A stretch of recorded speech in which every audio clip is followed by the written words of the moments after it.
All right, Shalom. I would like to start off by giving all praises, honor, and glory to Yahweh, by Hashem Yahushua, by Hashem Hakodash. Give honors to my apostles, elders, and bishops of Great Millstone. Shalom, salutations to the brothers out there pushing the word in sincerity and truth about the four corners of the earth, delivering a message to the elect out there to run the race of salvation. And Shalom to the elect, which consists of the men, women, and children that have the true, sincere faith of Yahweh, by Hashem Yahushua. My brother Amon, father of the DC Church, back with a video. And basically, I want to leave with you this. What I want to leave with you in this video is basically self-governed. And self-governed, you could have whatever you want to call it, routines, rituals, processes, systems to basically check yourself from temptation, right? And my ritual or my routines, and this is law within myself, because of course we keep the laws, and this video is really inspired by, I don't know the brother's name, but I believe his page is called Spiritual Judah, and he talked about self-govern, right? And we could be how we supposed to be out there prophesying, but we got barbecue sauce on us and things like that, and basically not checking certain things inside our life so we could be better servants.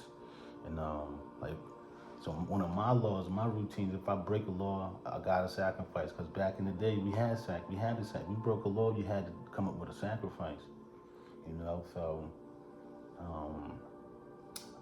basically, I've been writing and basically coming up with things to block like negative thoughts, bad habits, and just trying to work on that. So I figured to do the video, and then hopefully be inspired to do the same thing, right? Because reading and writing is one of the best things you can do for your mind. And so I'll give you what I got so far. I'm pretty sure I wrote this before, but this is just something that you can carry throughout the video. It says, what we repeat becomes our reality. Repetition builds belief. Your belief system shapes your character. So I say those things to myself because, like, if Satan throws like a negative thought or throws a tire in my car, like I don't like, he'd throw another tire in my car, throws a nail in the tire, and you gotta do the whole plug in the tire thing. Because I didn't go to mechanic shops, I am a mechanic. You know what I'm saying? So, I go to them. If something I can't do, but I will just to keep it real. But I don't get all broken up and frustrated and stuff like that, because I think about the good. What's the opportunity to learn something out of this? And I repeat these things to get ahead and get sharp at. And I've just been getting better because I got a calendar, and I write on there. And one of the things I wrote was like, what are you planting and what are you watering? Because I got plants now and stuff like that too. I got a tomato plant, an arugula plant. And man, so what are you planting? What are you watering? Because we are technically farmers, so you gotta eat, and the best way to eat is to get and feed yourself, right? So so like the ritual, I looked up the ritual one because routine didn't really give me anything. So this is ritual. What is a ritual in Google AI overview? It says a ritual is a sequence of actions or behaviors regularly performed in a set, often symbolic way, often with culture or religious significance.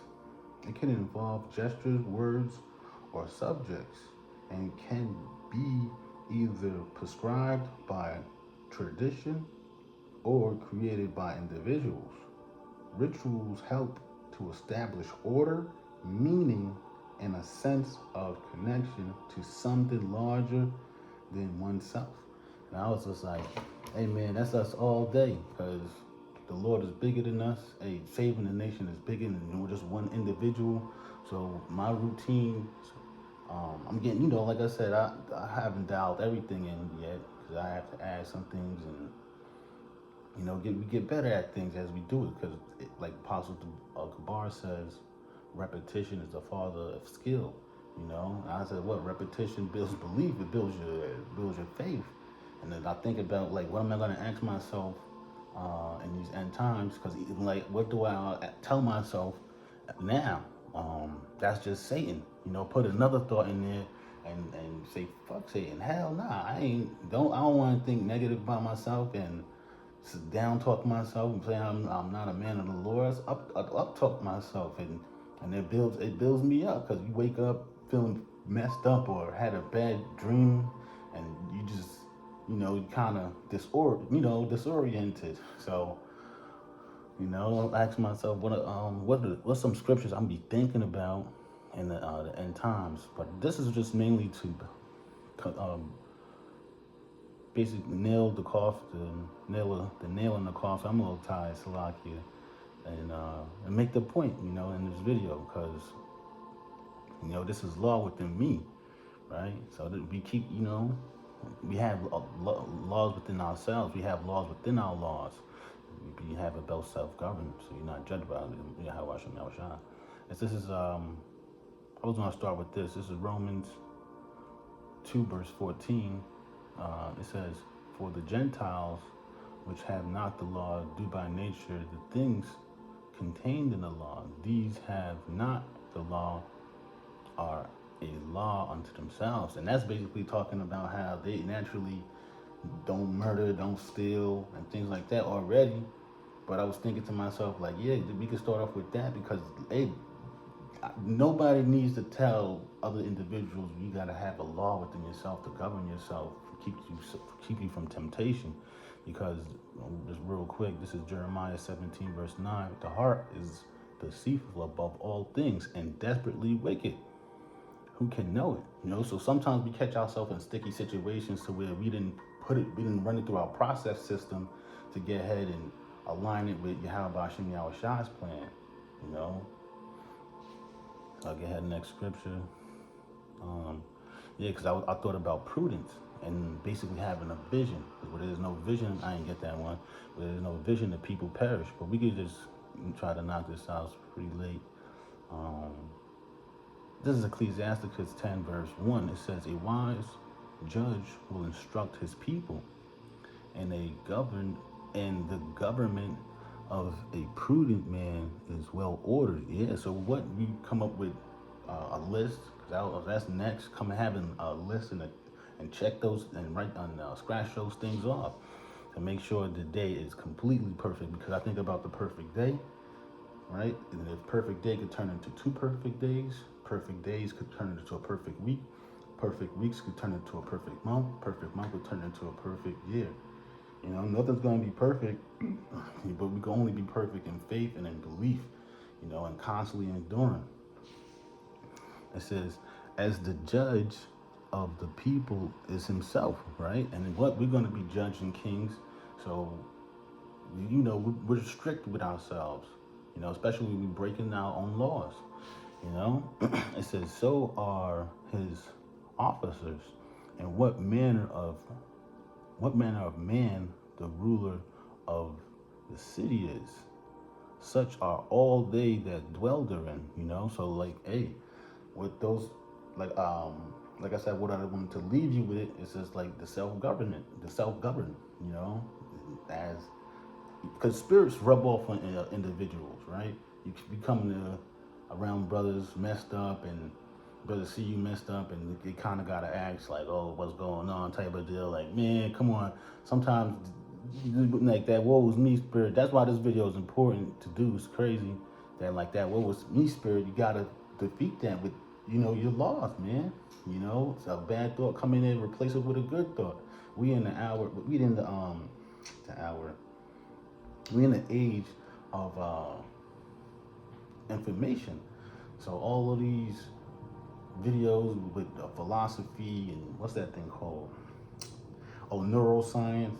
It says to use the word, but don't abuse it. So you can watch videos about neuroscience and basically recreating your mind and the thought process and the thought patterns that that you have, and you can reverse that.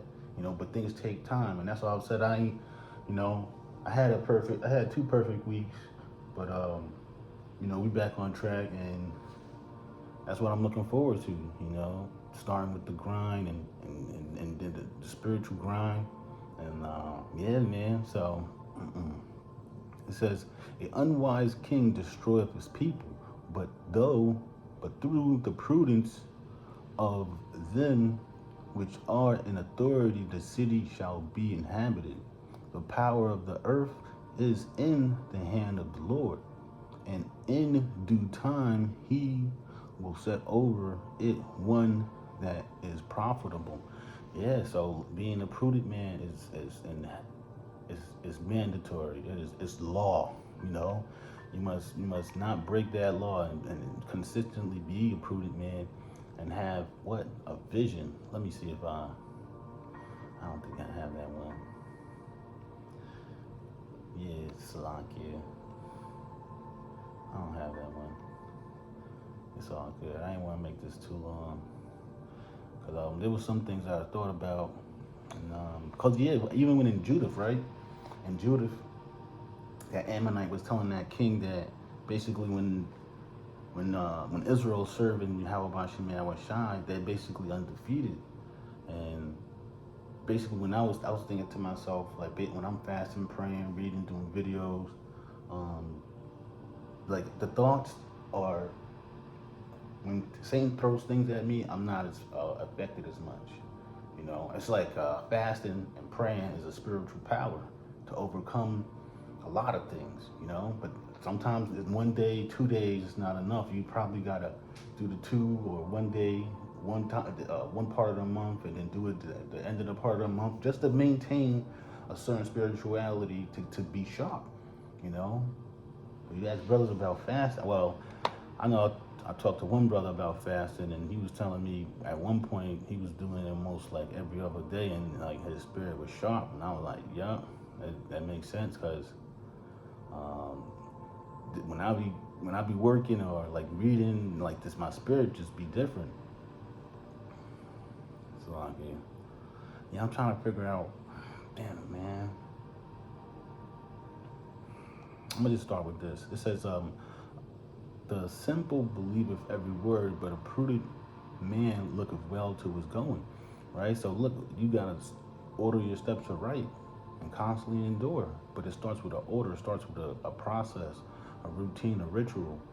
You know, probably writing things down is probably best. I've been getting better at it, because basically it's like a journal, I guess, if you want to call it that. But I write things down. I try to do it every day, but like I said, I've been getting better, and I just wanted to leave you with that. I forgot where I got this, man. I think, oh, the sun, right? Yeah, verse 3. This is Proverbs 13,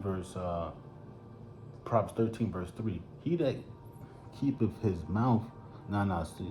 Yeah, it's verse 4. It says, "The soul of the sluggard desireth and have nothing, but the soul of the diligent shall be made fat." And we're looking to be made fat, you know, and constantly enduring it, because we know we have a reward coming, and it's more precious than fine gold. It's better than anything. And that's, man, plague in here.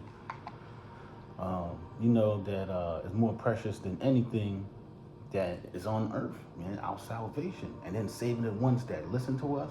You know, that's there's nothing to be compared of that the scriptures talk about. I mean, but this is Ecclesiasticus or Sirach. Please forgive me.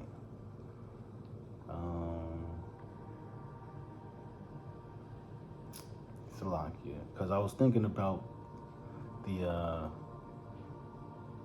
there you go. But yeah, I was thinking about. Let me just read it real quick. This is Sirach. Let me see, 33. This is Sirach 33, verse 27. It says, "Yes, yep, send him to labor that he be not idle, for idleness teacheth much evil." And I said, sometimes like sitting around with those negative thoughts, it's just gonna put more on you. You know, so you can't have that "woe is me" spirit. You got to get up out of there. You know, I seen this dog intervention where, you know, the dude was like, "Get up out of that bolo, get up out of that bolo," and that I said, man, that dog was amazing to see that. You know, and that dog got up out of there, and I tell myself that, yo, get up out of there, especially at work. Sometimes my job could be a little stressful, and yeah, it says, but but be not excessive. Nope. Verse 28, it says, uh, set him to work as is fit for him. If he be not obedient, put on more heavy fetters. Be not excessive towards any, and without direction, do nothing. Yeah, and it's all about the direction, having that vision to where you see that these will be beneficial. Like, even though, right, even though having that discipline, it sucks. Like doing things that you know is beneficial, like working out and things like that, and going for walks. It'd be hard, man. It'd be hard. But going through it, you're strengthened, and you see the direction you're leading yourself into, because it's gonna, when you exercise, because movement is medicine. Movement clears your mind, and that's why like brothers go talk about basically moving through the scriptures. So you, all that cloudiness and fog will disappear, and the Lord will get ahead and grant you, direction. Let me see this real quick. I'm gonna just read. This is Evangeline. This is King. Let me get the King James. Yeah, because I was reading this on Saturday, and that was enlightening. It says, this is Psalms 73, verse 24. Thou shalt guide me. Let me start that one. Let me start up this one. This is 22, Psalms 23, verse 22. So foolish was I and ignorant I was as a beast before thee. Nevertheless, I am continually with thee. Thou hast holden me by the right hand. Yeah, man. See, like, because when you are constantly seeking the Lord, the Lord's gonna guide your hand. He's gonna help you. So that's why he told Paul, when he wanted the thorn to be taken out of his side, and he prayed 3 times for it, because he was like, the Lord said, yo, my grace is sufficient for thee. And hold up, let me just, 12 for a second.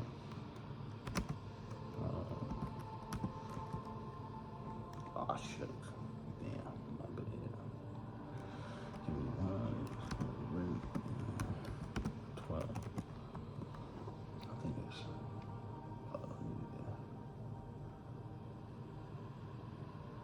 damn, so yeah, there you go. This is 12 and 9. It says, and he said unto me, my grace.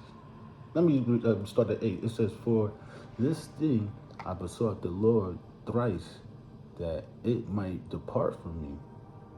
And he said unto me, my grace is sufficient for thee. My strength is made perfect in weakness.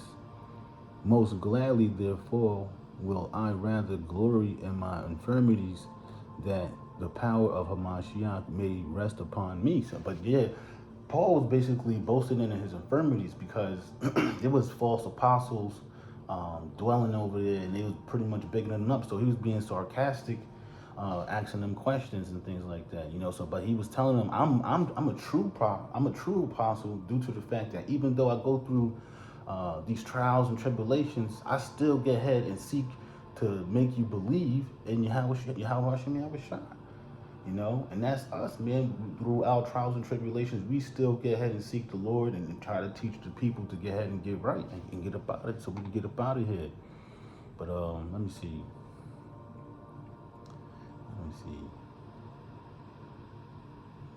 I ain't write it down. But basically, there was the scriptures talk about. It says, give. He will come. The kid will become willful. Yeah, and you think about your mind. If your mind is not dedicated towards a certain task, your mind will become willful. It's going to be all over the place. And that's why I read the scripture in Jeremiah. Just your mind is desperately wicked, and so that's why it's good to come up with strategies and things like that to get ahead and overcome. Yeah, I'm not gonna do this too long, but yeah, I hope you was edified. I hope this made sense. It's coming up with a ritual to get ahead and self-govern and be better, so we could you could shine more and more to the perfect day.